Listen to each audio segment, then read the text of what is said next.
Welcome back, everyone, to another episode of the Draw Control Podcast. On today's episode, I'm joined by an attacker on the Vermont women's lacrosse team, Lily Trainor. Lily, thank you so much for coming on the podcast today, and how's everything going? Everything's good. Thank you for having me. Well, I'm excited to have you on, and obviously, we're in the middle of the summer right now as we record this. So, how has your summer been going so far, and what have you been up to since graduating under as an undergrad? Yeah, so the summer's flown by. It's crazy how fast summer goes, which sucks. But since graduating, I have gotten a job. So I've been working there for about 2 months. So I've been doing that, spending free time coaching with my old club team in order to kind of stay in the game now that I'm not playing anymore, kind of just give back to the sport that's giving me everything, basically. So I've been doing that, and then just whenever I have free time, I've been coming to the Cape and just trying to relax and enjoy the summer that I have, the first summer I have that I don't have to be fully focused on lacrosse or training, which has been a definite switch up. Yeah, you sort of answered my next question, but obviously you aren't, I'm assuming you're not coming back to Vermont for your fifth year. So, are you sort of finished with lacrosse after the summer, or do you sort of plan to sort of still be involved with the game, like you mentioned, coaching club and all that stuff, throughout the season? Yeah, I'm gonna keep coaching with my club team. Lacrosse, I love the sport, and it'd be insane for me to completely give it up. So I think continuing coaching, especially local, will definitely be a nice outlet and kind of bring me back to the days where and just enjoy the game and remember why I love the sport, and especially help this new generation of players is going to be great. So yeah, I'm going to definitely keep and try to do that. Nice. And do you plan to come back to Vermont to watch some games? Oh, for sure. I have so many friends still on the team and just continue to watch them. A lot of them are going to graduate this year, so it's going to be sad. But yeah, they play a lot of local games, and I'll definitely try and get up there. Yeah, I'm still going to root for them and everything. So I'm going to try to get to as many as I can at least. That's good. That sounds good.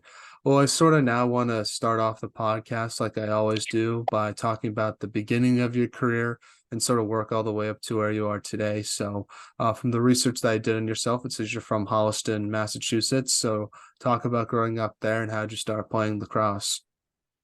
Yeah, so I started playing lacrosse and I think it was second grade just through a local developmental program with the town because my mom had played when she was younger and she said, why not give it a shot? I had grown up playing soccer because that's the sport my dad played when he was younger. He went to college for that. So I grew up playing soccer and then my mom was like, let's branch out. Let's try something new. So picked up a stick, second grade. Then I kind of just stayed with the town programs, like the youth programs. Did that. Then around, I think it was fourth grade, I decided to try out for a club. So I made my first club team around then. And yeah, it kind of just took off from there. Holliston itself, it's pretty small town. Everyone kind of knows everyone type of vibe, but it was great. I loved it. And then all my friends Holliston's a big sports town, no matter what sport. So every kid plays kind of everything, and so you really get to make good friendships with everyone, which is great. Because you're all on the same team one time or another. So Now, growing up, did you like watching any lacrosse? And if so, who was like your favorite players and teams that you admired growing up? yeah, growing up, I am a huge lacrosse fan. So growing up, I obviously watched the UNC teams and the Maryland teams, Syracuse. Um, I loved watching Taylor Cummings, Kayla Trainor. On UNC, I remember watching Maggie Dillon being in awe. She had the agility like no other. There's so many great players, and I think looking up to them when I was that young, especially just starting out at the game, it really inspired me to like want to play in college. And so watching them and watching the game continue to grow was made it definitely exciting. And then once the BC team, the local team, kind of got started with their program, my club team ended up being part owned by Acacia Walker, so I ended up going to more BC games and just seeing their program flourish to what it's become now. Um, Back then, it was definitely like, okay, yeah, I can. No matter where I go, I definitely want to play in college, type of thing. Yeah. Now I know you and Kayla Trainor spell your last name differently, but was it cool to have like someone like that have a similar last name as you, I assume? Yeah, it's definitely funny. Because it's definitely funny because when my dad first, he didn't really get into the sport until I got older into it. But he's like, yeah, there's a player named Taylor Train. I go, yep. It's so funny because you just hear it, and I'm like, yeah, don't worry, Dad. She kind of spells it different. I don't think we're related. But yeah, no, it was really cool. Now, before college, you played for your high school lacrosse team with Holliston, and you also played with some club teams as well, where you had a lot of individual success with those teams. So, just talk about your high school lacrosse experience and sort of what you took away from that. Yeah, so my high school, it wasn't a big lacrosse school. It wasn't like a Westwood. If you're from Mass, you know that name. You know the Cohassets, you know those big teams. My high school, it was very kind of newer to lacrosse, so we were a growing program, um, and it was a cool experience just because since not a lot of people played the sport from my hometown, me and some of my friends were like the first real grade that actually understood the game and played the game at a competitive level, especially in the club level.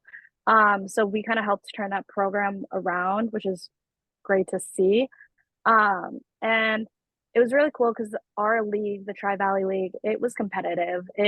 You played against teams that are much better than you or at the same level, and every game you never knew what was going to happen. It just kind of it varied. Like in college, you never know. You can't underestimate anyone. So it helped me grow in that aspect, and it really pushed me to kind of in different ways to become a better player. I think so. At my time in Holliston, I had a bunch of different coaches. So from each one of them, I was able to kind of take away different learnings, I guess, especially about being a player and if them knowing I would want to play in college, like they helped kind of shape me, which is kind of a tribute to them and who I became as a player now. Now, obviously, like when you look back on it, do you have like a favorite memory that stands out to you when you think about your high school lacrosse experience? Yeah, I think the biggest one was just making the playoff run for the first time. Our team had never been anywhere close to making playoffs. So it was really cool to kind of be a part of that history for at least the school and achieve that. And then also, I think just continuing that success the rest of my time there. I think once we got there once, we all like knew what it felt like and we wanted to keep going. So it kind of became a natural thing to try and get there, which is cool. Now, you said in your previous answer, you just talked a little bit about how your sort of high school lacrosse experience helped prepare you once you got to Vermont, but just talk a little more about how your high school lacrosse experience sort of made that transition from high school to college easier for yourself.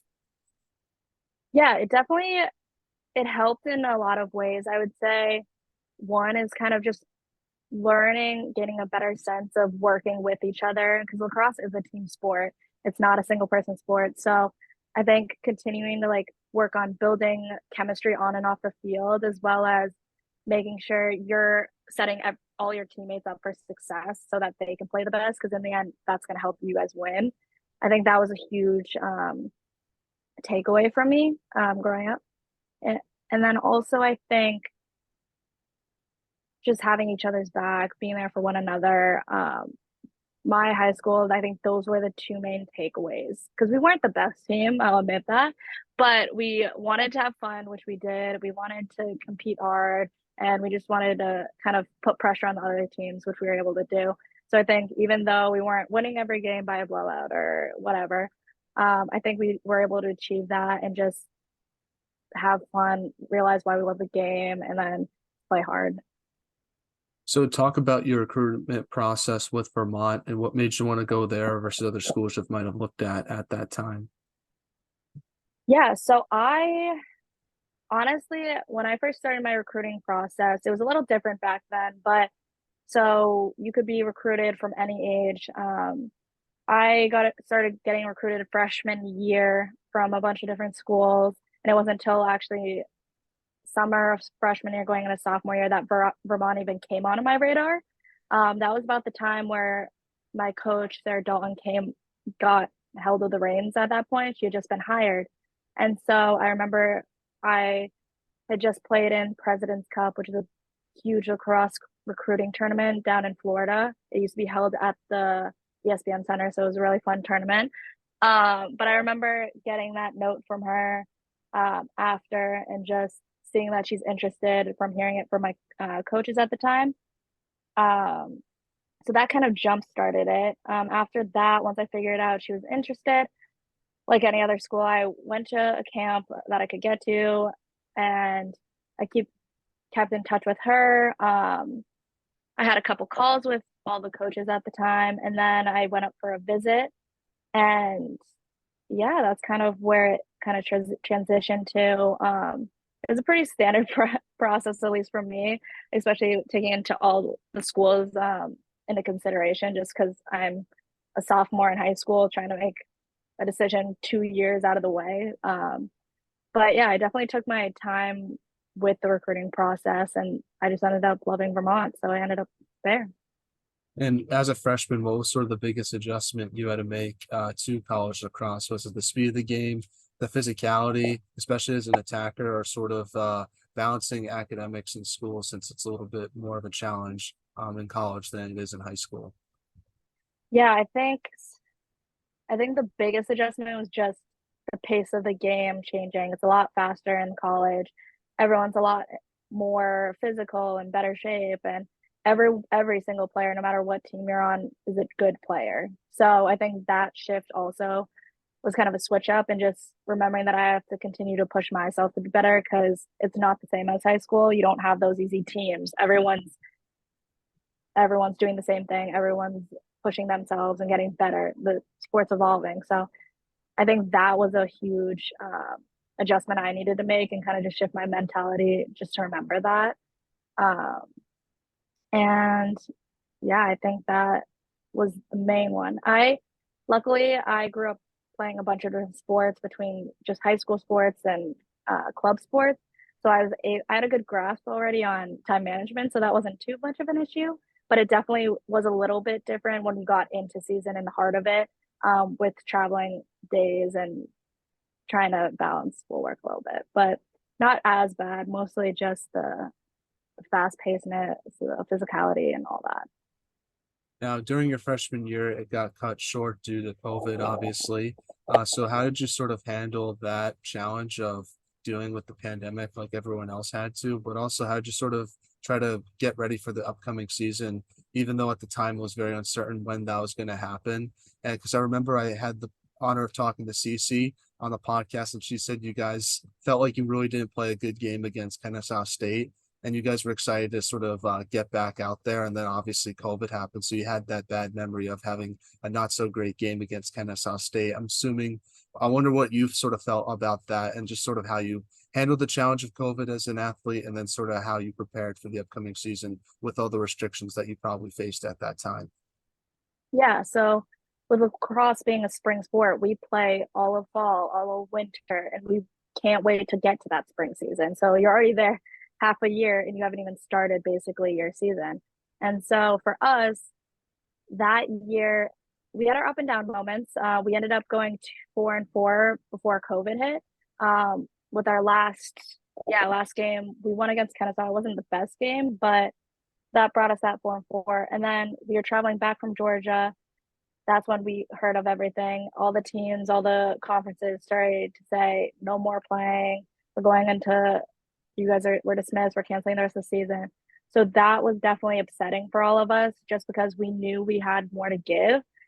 And especially for us freshmen, we were like, we just started getting the hang of everything and we just started.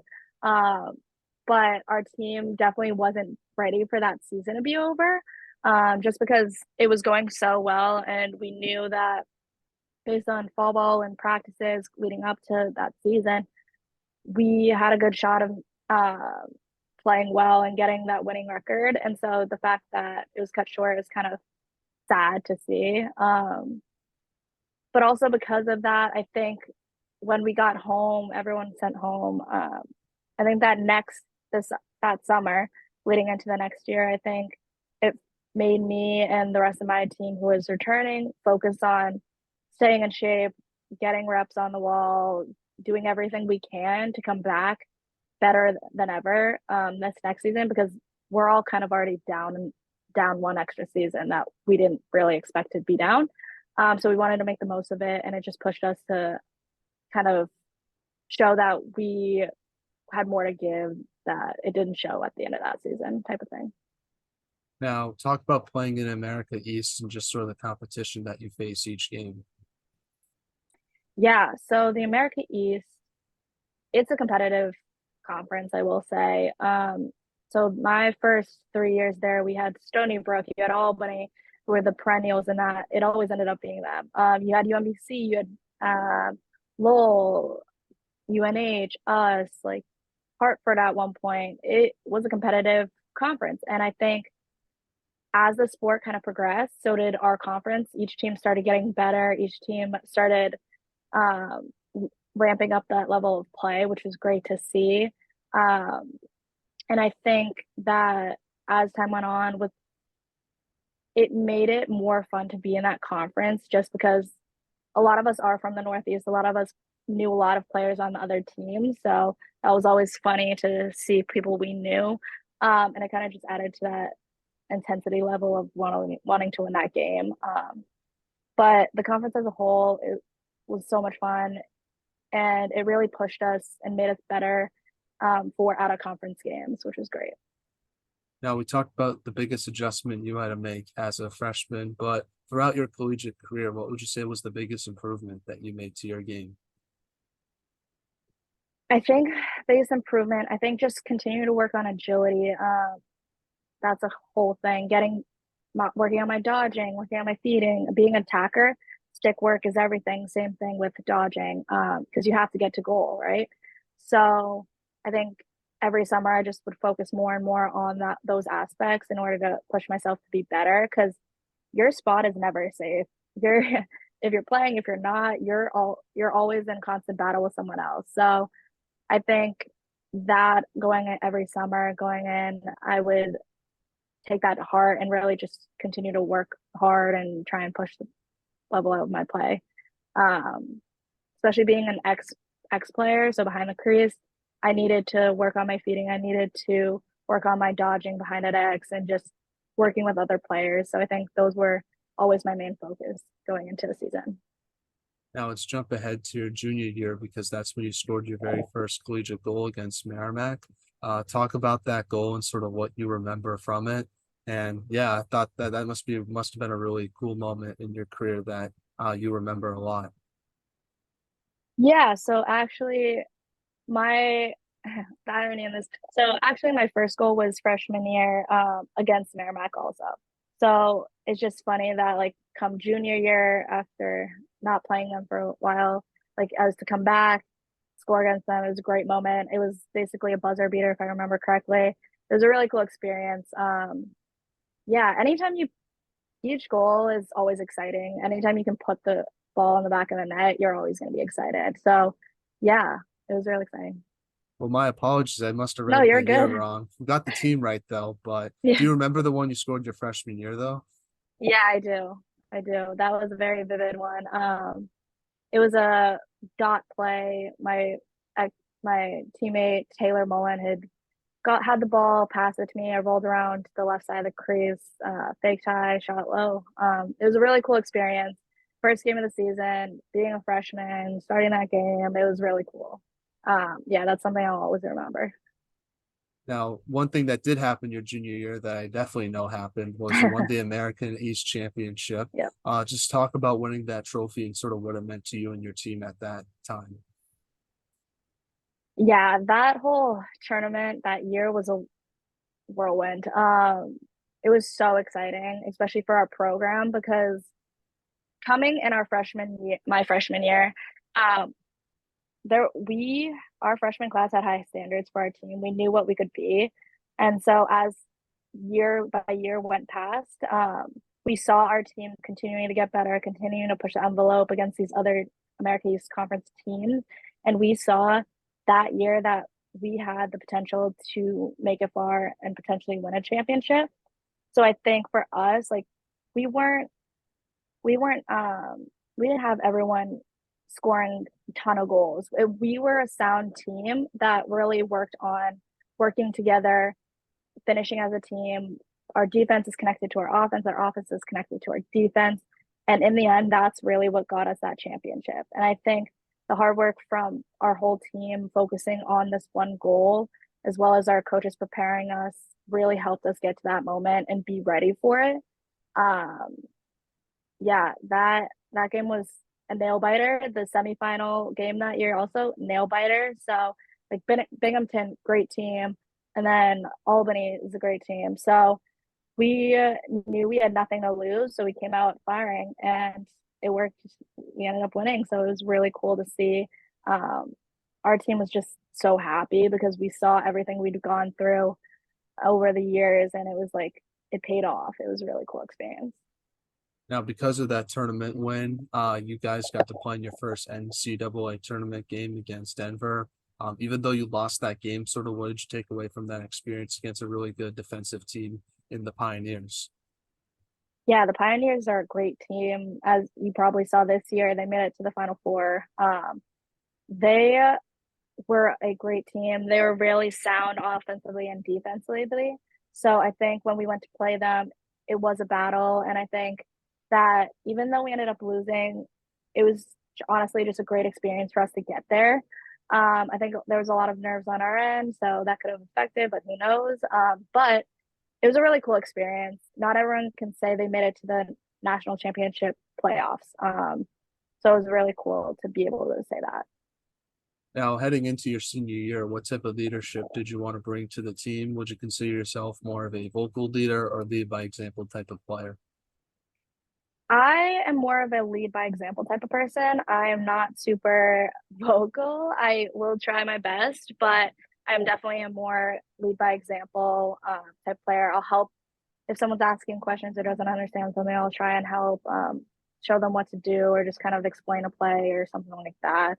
Um, yeah, I'm definitely more of that type of leader. Now, what'd you take away from your senior year, from your team's performance, from your perspective? Obviously, it wasn't as successful as your junior year winning the American East Championship, but I know there were some positive things to take away from the season when you look back on it now. Yeah, this team this year was really special. I think through and through, everyone wanted to get back to that championship, and we wanted to kind of try and go for that trophy again. And we showed that, and I think trust me, every team has their up and downs. We had our up and downs, but I think we started building momentum, which was great to see. And I will say this team this past year was one hell of a resilient team. We had our battles and we had our moments where we needed to take a look, and we held each other accountable a lot. So overall, I think this team, even though it isn't how we wanted to end the season, I think this through and through was one of our best teams so far, and I just hope they keep getting better at this point. Now, obviously, you're officially retired as an NCAA athlete. So, what will you take away from your college lacrosse career with Vermont? I know it's been a few months and it's sort of still fresh in your mind, but what do you take away just from that experience when you look back on it now, and how do you think it's going to help you as an adult once since you've graduated? Yeah, so I I've learned so much for throughout my years playing the sport, especially at this high of a level. I think I've learned to be a better team player. I've learned to be more accountable. I've learned time management skills. I've learned so much. And these are things that you can't, that are hard to learn in just regular life. I was able to make friendships that I will have forever. And I think something goes to say where with these girls, they really did become my family. I know you hear this a lot in sports where your team becomes your family, but you're putting so many hours into throughout the days and throughout the year with each other that you really learn to lean on each other and kind of work together, and that everyone has your back no matter what through thick and thin. Um, and yeah, a lot of those I will be able to carry into my job and even just my regular life. So yeah. So let's have some fun now and do the non lacrosse segment. I like to call it 6 questions that have nothing to do with lacrosse. And the goal of the segment is to hopefully get to know you and your team a little bit more off the field. So my first question to you is, if there was a movie made about your life, who would you want to play yourself and why? And if you need me to answer some of these so you can think about your answers, let me know. Yeah. Um, I think I would want Jamie Chung. She's Korean, even though I'm Chinese, but she's done well in her career. I think she's a good actress, and I think that she could be a perfect person to play me. Yeah. Nice. What music do you like to listen to? I like a lot of bit of everything. I like hip hop, I like country. Now that it's summer, I'm a big country person. I've been listening to a lot of country, but yeah, I like kind of everything a little bit. Yeah, I'm the same way. I have a playlist for each genre of music, so Yeah. whatever mood I'm into, I go to that one. Definitely Yep. summer's more of a country vibe for yours truly. 100%. I'm more of a casual country fan though, like Morgan Wallen and Thomas Okay, Rhett yeah. are sort of my go-tos. I'm not really into like these indie country artists that I've never really heard of Yeah. before that I see pop up all the time on my like Apple Music feed. But I Mhm. think honestly, this past week I've been listening to a lot of hip hop, even though it is summer. Really? I think because of Yeah. the Travis Scott album that just Oh, came okay. out. But Yep. that's sort of been what but that's usually, I'm the same way. I usually listen to everything. Frank Sinatra to Morgan Wallen to Drake. I can listen to it all and it won't Yeah. bother me at all. So I'm with you on that. Yeah, honestly, it's just kind of a day to day, what kind of mood am I in today type of thing, and then Hmm. go from there. Now, what is the most interesting thing you've read or seen this week? I think the most interesting that I've just seen happening is just the whole fires in Hawaii thing. That's actually crazy to me. Just kind of following along with that and kind of seeing, kind of sad just to see that happening right now. But I think I would say that probably. Yeah, that's Um, very sad yeah. because I've always wanted to visit Hawaii. It's on my bucket Mhm. list. That sort of answers the next non-lacrosse question, just to tease that one a little bit. But no, it's really sad. How do they know how these fires started? I don't know. I don't think they have pinpointed it yet. Yeah. Um, but yeah, no, it's definitely sad, especially since it's such a beautiful place. And I feel so I have a friend whose sister's over there, so they haven't been able, all the power's out and all that. So it's definitely hard on families too, because you don't know what's happening over there really. Like we only have hear what's happening from media. We don't have what's happening Hmm. from like people living there's perspective. So it's definitely scary. But my prayers go out to them. So Same here as well, for sure. That's definitely tough. I would say for me, the most interesting thing that I saw this week was I watched this documentary on Netflix about Johnny Manziel. I don't know if yeah, I he's did like a, watch that. I thought that was super interesting because I was very young when he was in college, so I don't really remember too much about his playing Yeah. experience. But I wonder what your perspective on it was as an NCAA athlete to be just frankly say he's partied so much throughout his career and then to be that successful on the field, like with all that popularity too, like I just think that's Yeah. crazy to me. I don't know what your sort of perspective on it was. Yeah, I actually just watched it this morning, but it's crazy to think that how he was able to play so well with that type of lifestyle. I think from firsthand experience, it's very hard to perform at your best, especially the way he was. Yeah, I don't know. It just ended up working out for him, but it was definitely interesting to see kind of his take. Football is a whole different world. It's a conglomerate that has taken over the sports industry for God knows how long. So that itself is a different experience, and I don't really know how they handle it or what their experience is fully like. But from my point of view, it's definitely interesting to see how successful he ended up becoming, even though he was kind of doing everything that you're told not to as an Yeah. athlete at that high of a level. Yeah, but it also sort of led to his fall as a pro athlete Yeah. because obviously it's hard to sort of have that lifestyle and sort of transition it outside Mhm. of college. So I just thought it was super interesting, and it's something I don't even know if you could do it now just because of how prevalent social media is. Like even like Yeah. back then, it wasn't as big as it is today. But I think this the craziest story was like he went to that party. on Halloween and just got like very crazy and had a lot of adult beverages, I guess the most PG Yeah. way to say it. And then he did practice the next day and was like sweating, and like the coach was like, Yeah. I don't even, this guy better play well because like who knows. And they ended up winning that game against like a top 20 Yeah. team. Like I was just thinking like I don't think anyone, I think most people would not be able to handle that like physically. No. That's definitely very unique to certain people to be Yeah, able to do but that. I don't even know if we'll see that type of player ever again, just because of how social media is and just also how other athletes train, just with all the stuff that goes on, especially in football. I think that's sort of a once in a lifetime person you're ever going to see. Yeah.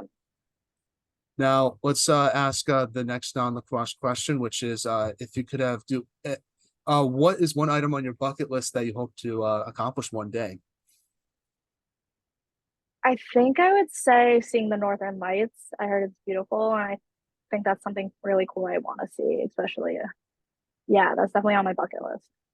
Mine's going to travel different places. I would say Hawaii is probably Yeah. number one on that list. Obviously, can't do Maui right now, but hopefully, maybe I could still do like the Big Island or some of the other ones that are out there. Yeah.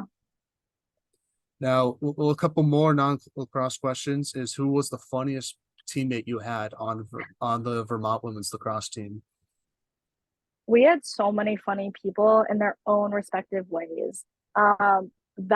Kenzie Vass, hilarious. She was always laughing, always causing other people laugh. She's so funny.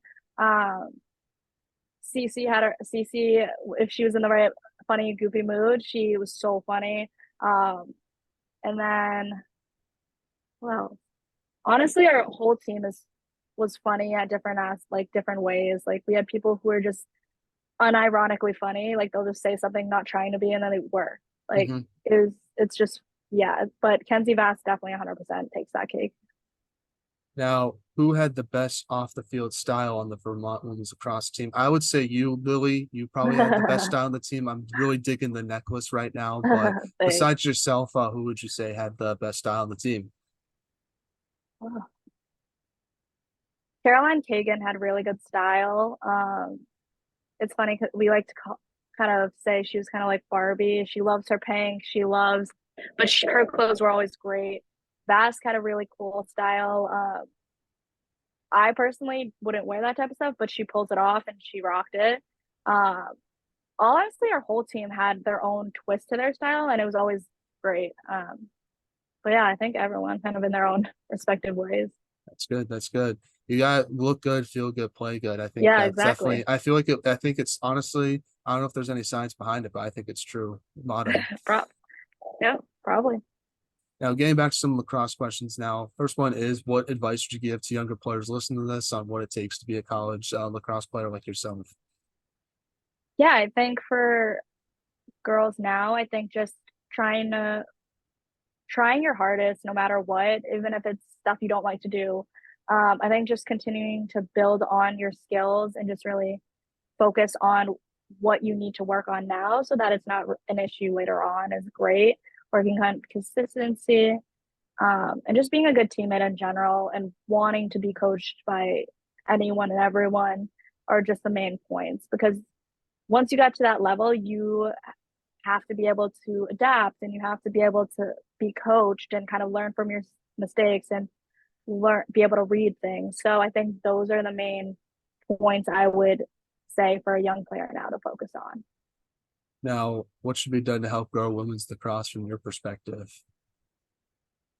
Yeah, I think continuing to play games on TV, like big stations like ESPN, they've kind of ramped up that amount now, especially with the pro league that's growing. But continue to do more televised lacrosse games on just TV. And then kind of word of mouth has grown the sport already. So just continuing to build upon lacrosse programs in areas that may not have the ability to get there now. Like there isn't much around there. Like I know in Texas, there a couple years ago there wasn't any lacrosse there.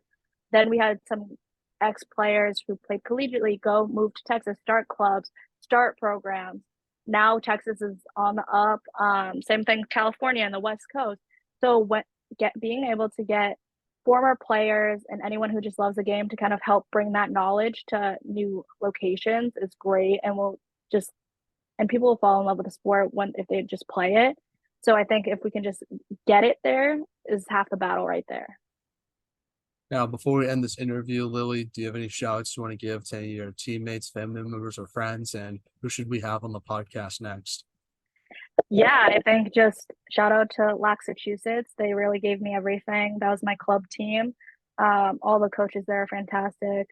Um, to Dull and to Drummond and Casey and Grace and everyone who's coached me throughout my career. And then also just my teammates. Like without them, I wouldn't be the player who I am, and I wouldn't have the friends I have now without them. So I think those are my main shout outs, and to my family. They were my number one supporters throughout this whole journey. And it's definitely going to be a switch up now that we don't have, they won't be going to games anymore. But yeah. And then who should you have on the podcast next? Honestly, you could, I don't have a specific person in mind, but every person has a different story to tell and everyone has their own experience. And I think the more people you're able to reach out, you've already done so much in 1 month that I know you can continue to grow this thing because there's so many lacrosse players and it will just continue to grow. But yeah, anyone you interview will be a great interview. Well, I appreciate that, Lily. It means a lot to myself. And I just want to say thanks so much for coming on the podcast. I really appreciate your time. It means a lot to myself. Best of luck in your future endeavors. And obviously wish you nothing but the best with that. And it was a pleasure getting the chance to talk with you. I really enjoyed our conversation. And it was so much fun having you on the podcast today. No, yeah, thank you so much for having me on the podcast. And I hope everything keeps going with your podcast and continue to grow because this is awesome what you're doing. Especially like you said that before, there's not many lacrosse podcasts out there. So this itself is helping grow the game also. So thank you. No problem. It means a lot to me. So